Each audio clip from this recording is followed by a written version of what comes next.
Please subscribe this channel to get updates.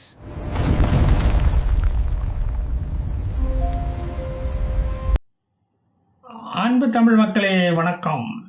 இஸ்ரேலியர்கள் இந்த உலகை அடிமைப்படுத்த முயற்சி செய்து கொண்டு இருக்கிறார்களாம்.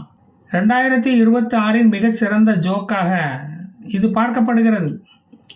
உலகின் ஜனத்தொகையில் 0.02% அளவுக்கு இருக்கும் இந்த இஸ்ரேலியர்கள் இந்த உலக நாடுகளை அடிமைப்படுத்தி விடுவார்களாம். அப்படின்னா உலகத்தில் உள்ள இஸ்லாமியர்கள் அத்தனை பேரும் இஸ்ரேலியனிடம் அடிமையாகி விடுவார்களா? அப்படித்தானே அர்த்தம் இதுக்கு. அப்படி நடக்க சாத்தியம் இல்லாவிட்டாலும் அப்படி நடந்தால் அது நல்லது.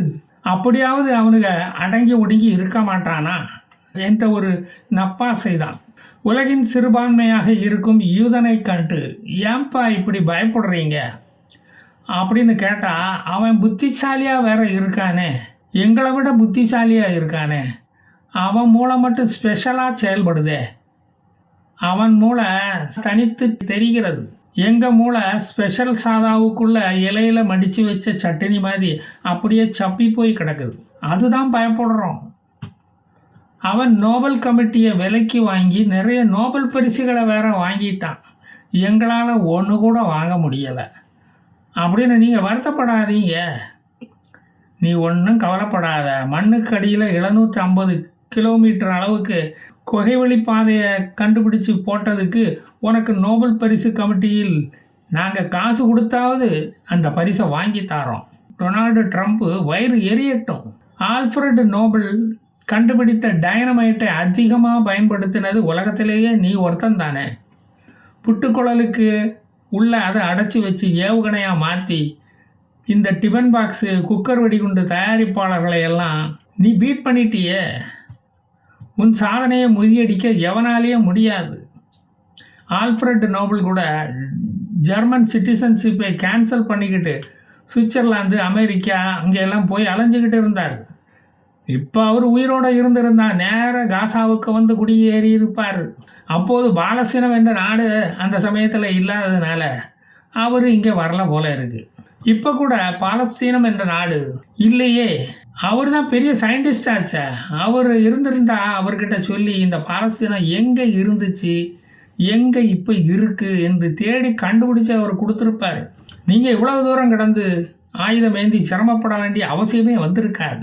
நீங்கள் செய்கிற ஏவுகணைகளை எந்த ஐரோப்பிய நாடுகளும் வாங்க மாட்டேங்கிறான் பார்த்தீங்களா? ஆனால் இஸ்ரேல் தயாரிக்கிற ஆயுதங்களில் 54% ஐரோப்பிய நாடுகளில் விலை போய்கிட்டு இருக்குது. ஐரோப்பிய நாடுகள் உங்களை ஆதரிக்க மாதிரி நடிச்சுக்கிட்டு உங்களுக்கே துரோகம் பண்ணிக்கிட்டு இருக்காங்க. அதை பற்றி நீங்கள் சிந்திக்க மாட்டீங்களா? அதை தட்டி கேட்க மாட்டீங்களா? சமீபத்தில் ஜெர்மனியில் $6.6 பில்லியன் அளவுக்கு ஏரோ 3 ஆன்டி மிசைல் டிவைஸை வாங்கியிருக்கானுங்க. அது உங்களுக்கு தெரியுமா? $2.1 மில்லியன் அளவுக்கு ஏர் டிஃபென்ஸ் ரஃபேல் விமானம் இஸ்ரேல்கிட்ட இருந்து வாங்கி இருக்கு செர்பியா, பால்கன் போன்ற நாடுகள். அவர்களும் 1.5 பில்லியன் அளவுக்கு சாக்குப்பை நிறைய நீங்கள் அசந்து இருக்கிற நேரமாக பார்த்து ஆயுதங்களை அள்ளிக்கிட்டு போயிட்டாங்க. ஆயுதங்கள், ட்ரோன்கள், ராக்கெட்டுகள், வெடிமருந்து, வெடி பட்டாசுகள் எல்லாத்தையும் அவங்க அள்ளிட்டு போயிட்டாங்க. கிரீஸ் நாடு மட்டும் என்ன சும்மா இருந்துச்சா? தீவிரவாதிகளை பார்த்து பயந்து போய், நான் உங்களை சொல்லலை, பயங்கரவாதிகளை பார்த்து நடுங்கிக்கிட்டு $4 பில்லியன் அளவுக்கு அயன் டோமை வாங்கிட்டு போயிருக்கான் ஐயா. பக்கத்தில் ஏதோ இஸ்லாமிய நாடுகள் இருக்குதோ என்னமோ, ரொம்பவும் பயந்துட்டான். நானும் மேப்பை பார்த்து ரொம்ப நாள் ஆச்சு. பக்கத்தில் உள்ள இஸ்லாமிய நாடுகளை பார்த்து பயந்து போய் அயன் டோமை வாங்கிட்டு போயிருக்கான் இந்த பயந்தாங்குழி பையன். போன வருஷம் மட்டும் ஏல்பிட்ஸ் பல்ஸ் ராக்கெட் வகைராக்களை $750 மில்லியன் அளவுக்கு வாங்கிட்டு போயிருக்கான். அப்படின்னா பார்த்துக்கோயேன்.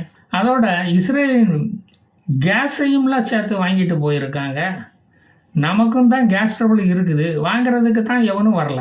கண்ணீர் புகை குண்டுக்கு பதிலாக வந்து இதை உபயோகிக்கலாம்ல. லிக்விஃபைடு நேச்சுரல் கேஸை எகிப்து $35.5 பில்லியன் அளவுக்கு இஸ்ரேல்கிட்ட இருந்து வாங்கிட்டு போயிருக்கான். வாங்கிறதுக்கு ஒப்பந்தம் போட்டிருக்கான். இந்த இஸ்லாமிய எகிப்து நாடு அதிகமாக இந்த நேச்சுரல் கேஸை வாங்கி ஐரோப்பிய நாடுகளுக்கும் எக்ஸ்போர்ட் வேறு பண்ணிக்கிட்டு இருக்கான் ஐயா. அதில் வேற துட்டு பார்த்துக்கிட்டு இருக்கான் அவன். தெரியுமா? நீங்கள் தான் கிடந்து இங்கே சண்டை போட்டுக்கிட்டு உள்ள காசையும் வீணடிச்சுக்கிட்டு இருக்கீங்க. ரஷ்யா கிட்ட இருந்து வாங்குற ஆயில் இதனால் குறைஞ்சி போயிடுச்சான். ஸ்லோவாக்கியா நாடு அது என்ன பண்ணுச்சு? இந்த நாடு பேரக் ஏர் டிஃபென்ஸ் சிஸ்டத்தை $600 மில்லியன் அளவுக்கு வாங்கி வச்சிருக்கு. இப்போ தான் தெரியுது எப்படி அசராமல் இஸ்ரேலு 5 நாடுகளையும் தாக்கி சண்டையை தொடங்கி சண்டை போட்டுக்கிட்டு அசராமல் இருக்கான் என்று. அவனோட பொருளாதாரம் மட்டும் இத்தனை சண்டை போட்டும் இத்தனை போர்களை தொடங்கியும் பொருளாதாரம் கொஞ்சம் கூட சரிய மாட்டேங்குதே. ஈரான் பொருளாதாரம் தான் அதல பாதாளத்துக்குள்ளே போகுது. அங்கேயும் தண்ணி இல்லை. என்விடியா கம்பெனியை பார்த்து எல்லா நாடுகளும் என் நாட்டுக்கு வா, என்னோட நாட்டுக்கு வா என்று வெத்தலை பார்க்க வச்சு அழைச்சிக்கிட்டு இருக்கான். அவன் என்னடான்னா போரை தீவிரமாக நடத்திக்கிட்டு இருக்கிற இஸ்ரேல் நாட்டுக்குள்ளே போய் அவனோட பிரான்ச்சை ஆரம்பிச்சிருக்கான்னா பார்த்துக்க. $4.5 ட்ரில்லியன் அளவுக்கு அவனுக்கு இந்த உலகத்தில் ஐடி ஏஐ மார்க்கெட்டு இருக்குது. ஆர்டிஃபிஷியல் இன்டெலிஜென்ஸ் டேட்டா சென்டர்கள் உலகெங்கும் அவன் ஆரம்பிச்சுக்கிட்டே தான் இருக்கிறான். காசாவில் வந்து ஒன்று ஆரம்பிச்சிருந்தா நாங்கள் முன்னேறி இருப்போம்ல. அவனுக்கு இதில் என்ன குறைஞ்சி போயிடுச்சு? எங்களுக்கு ஆர்டிஃபிஷியல் இன்டெலிஜென்ஸில் ட்ரைனிங் கொடுத்தா அதை வச்சு நாங்கள் ஏவுகணைகளை தயாரிப்போம். அதுக்கு அவனு உதவ மாட்டேங்கிறானே. அவங்க என்னமோ ஹை எண்டு சிப்ஸு தயாரிக்கிறாங்களாமே. எங்களுக்கு தான் வாழைக்காய் சிப்ஸு, உருளைக்கிழங்கு சிப்ஸு எல்லாம் தயாரிக்க தெரியுமே. இப்படி இஸ்லாமியர்களிடம் ஓரவஞ்சனை காட்டி எங்களை ஒதுக்கி வச்சா இஸ்லாமிய நாடுகள் எப்படி முன்னேற முடியும்? அட்லீஸ்ட் சிப்ஸ் ஆர்டராவது தரலாம் இல்லையா? இந்த என்விடியா கம்பெனிக்கு க்ளவுடு கேமிங் நல்லா தெரியுமாம்ல. ஈரானுக்கு அந்த க்ளவுடை இழுத்துட்டு வந்து மழையாக பொழிய வச்சிருக்கலாம்ல, அதுக்கு உதவி செஞ்சுருக்கலாம்ல. க்ளவுடு இல்லைன்னு ஈரான் கதறிக்கிட்டு தானே இருக்குது. இஸ்ரேலில் தான் அடமழை பெஞ்சுக்கிட்டு இருக்குது. அங்கே எதுக்கு இந்த கம்பெனி போகணும்? க்ளவுடை கொண்டுக்கிட்டு அங்கே போய் ஏன் பிரான்ச்சை தொடங்கணும்? ஹியூமனாய்டு ரோபோட்டுகளை எப்படி தயாரிக்கிறது என்று எங்களுக்கும் கற்றுக் கொடுத்தா மனித ஹமாசுகளுக்கு பதில் இந்த ரோபோ ஹமாசுகளை நாங்கள் உருவாக்கி இயந்திர ஹமாசுகளை பயன்படுத்தி இஸ்ரேலுக்கு ஒரு பாடம் கற்பித்து இருப்போம்ல. உதவிடும் நல்ல குணம் எங்களை மாதிரி எல்லோருக்கும் இருக்கும் என்று எதிர்பார்ப்பது அது நம்ம தப்பு தானே. இப்படி இஸ்லாமியனை தூக்கி எரிஞ்சுக்கிட்டு இஸ்ரேலியனை தூக்கி பிடிச்சா உலகம் எப்படி அமைதி மார்க்கத்துக்கு திரும்பும்? மனித இனம் எப்படி அமைதி அடையும்? எங்களை மதம் பிடிக்க வைப்பதே இப்படிப்பட்ட இவங்களோட நடவடிக்கை தான்ப்பா. ஆல்ஃபிரட் ஈன்ஸ்டைன் அவரோட ஃபேமஸ் தியரி ஆஃப் ரிலேட்டிவிட்டிக்கு நோபல் பரிசு கொடுக்கவில்லை.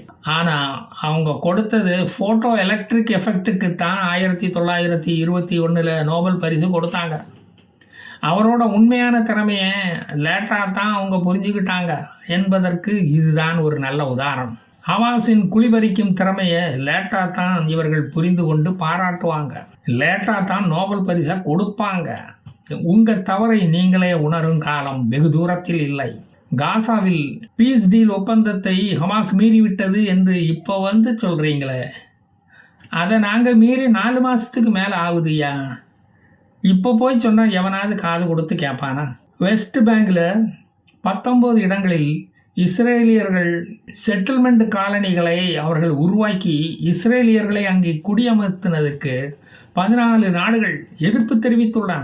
1948க்கு முன்னாலேயே உங்கள் நாடுகளில் அவனுங்க குடியிருந்தாங்களே, இப்போ அவங்க நாட்டுக்குள்ளேயே குடிபெயர்ந்து குடி போகிறான். அதுக்கு ஏன் இப்படி கடந்து கூச்சல் போடுற? ஜோர்டான் வெஸ்ட் பேங்கை பிடிச்சி வச்சுருந்த சமயத்தில் அப்போது அரபிகள் அங்கே வந்து குடியிருக்க வரலையா? அது உனக்கு செட்டில்மெண்ட்டாக தெரியலையா? அதை நீ என்னைக்காவது தட்டி கேட்டிருக்கியா? குடியிருக்க வந்தவன் இது என்னோட நாடு என்று அவன் சொல்லும்போது தானே இங்கே பிரச்சனையே வருது. மண்ணுக்குள்ளே பூந்துக்கிட்டு மண்ணுக்கு மேலே வாழ்கிறவனை கொல்லும்போது தான் பிரச்சனையே அங்கு வருகிறது. மண்ணுக்கு மேலே வாழ்கிறதுக்கு தானையா உனக்கு காசா நிலத்தை கொடுத்தோம். நீ எதுக்கு மண்ணுக்குள்ளார போகிற? எளிய மனித வாழ்க்கையை நடத்தாமல் எலி வாழ்க்கையை ஏன் நடத்துகிற? இப்போ நாங்கள் வெஸ்ட் பேங்க் எக்ஸ்பேண்ட் பண்ணதுக்கு காரணமே நீங்கள் தான்டா. இனி பாலஸ்தீனம் என்ற தீவிரவாத நாடு உருவாகக்கூடாது என்பதற்காகத்தான் இத்தனை பாடுபடுகிறோம். நாங்கள் வெஸ்ட் பேங்கை நாங்கள் இப்போ எக்ஸ்டெண்ட் பண்ணிக்கிட்டு தான் இருக்கிறோம். உங்களை எங்கள் கண் பார்வையிலேயே வச்சா தான் அண்டர் கிரவுண்டுக்குள்ளே இனிமேல் நீங்கள் போய் ஆலோசிக்காமல் இருப்பீங்க. இனி ஒரு முறை October 7 தாக்குதலை நீ நடத்த முயற்சி செய்து பார்ப்போம். நாங்கள் உங்களை மாதிரி அடுத்த நாட்டுக்குள்ளே போய் நிலத்தை அபகரித்தோமா, மற்ற நாடுகளை காலனி ஆதிக்கத்துக்குள்ளே கொண்டு வந்தது மாதிரி அங்கே சுரண்டி தின்னோமா, உங்கள் நாட்டு எதிர்க்கட்சி தலைவர்களுக்கு துட்டை கொடுத்து துர்போதனைகளை நடத்தினோமா, உங்கள் நாட்டு ஆன்டி நேஷனல் அரசியல்வாதிகளை மாதிரி வெளிநாட்டில் போய் பேட்டி கொடுத்தோமா, உங்கள் தேசிய கொடியை நாங்கள் அவமதித்தோமா, தேசிய கீதத்துக்கு எழுந்து நிற்காம அவமரியாதை செய்தோமா, தீவிரவாதின்னு தெரிஞ்ச பிறகும் நிதியை அள்ளி அள்ளி உங்களை மாதிரி கொடுத்து நீதி தவறுனோமா, யாசர் அராஃபத்து துண்டை தோளில் போட்டுக்கிட்டு தீவிரவாதிகளுக்கு ஆதரவாக பேசினோமா, உக்ரைனுக்கு பஸ் விட்ட மாதிரி காசா சிட்டிக்கு பஸ் விட்டோமா, கடவுளே இல்லைன்னு சொல்லிக்கிட்டு கிறிஸ்மஸ் ரம்ஜான் பண்டிகைகளில் தலையை காட்டி கைகுலுக்கி இரட்டை வேடம் போட்டோமா, வீட்டுக்குள்ளே இந்து மதத்தை அழிக்க முடியாமல் வெளியே இந்து விரோதியாக நடந்து கொண்டோமா, ஏதாவது புறம்போக்கு கட்சிகளுடன் இண்டி கூட்டணி போட்டோமா, எதை வச்சு இஸ்ரேலை உங்களோட எதிரியாக நீங்கள் பார்க்குறீங்க? எங்கள் நாட்டுக்குள்ள கிறிஸ்தவ அரேபிய இஸ்லாமியர்கள் குர்தீசின மக்கள் ஒற்றுமையாக வாழ்வதை பார்க்க பொறாமை தீயில் வேகுவது யார்? அர்ஜென்டினாவை இஸ்ரேலியர்களுக்கு தனி நாடாக ஆக்கி கொடுக்க முன்வந்த போது ஏன் நாங்கள் அதை ஏற்றுக்கொள்ளவில்லை? அதை ஏன் அவர்கள் ஏற்றுக்கொள்ளவில்லை? அந்த நாட்டின் ஒரு பகுதியை பாலஸ்தீனர்களுக்கு, அந்த செழிப்பான பகுதியை நீங்கள் ஏன் தனி நாடாக பிரித்து ஒரு நாட்டை உருவாக்கி கொடுக்கவில்லை? செய்கிறதையும் செஞ்சு போட்டு எங்கள் நாட்டில் நாங்கள் வீடு கட்டி குடியேறினா அதுக்கு கண்டனம் தெரிவிப்பீங்களா? சொந்த நாட்டில் எங்களை அகதிகளாக்க பார்க்குறீங்களா? அதுக்கு பாலஸ்தீனன் என்ற இளிச்சவாயம் கிடப்பான், அவங்கிட்ட போய் சொல்லுங்க. நான் மீண்டும் வந்து மீதியை சொல்வேன். ஜெய் ஹிந்த்.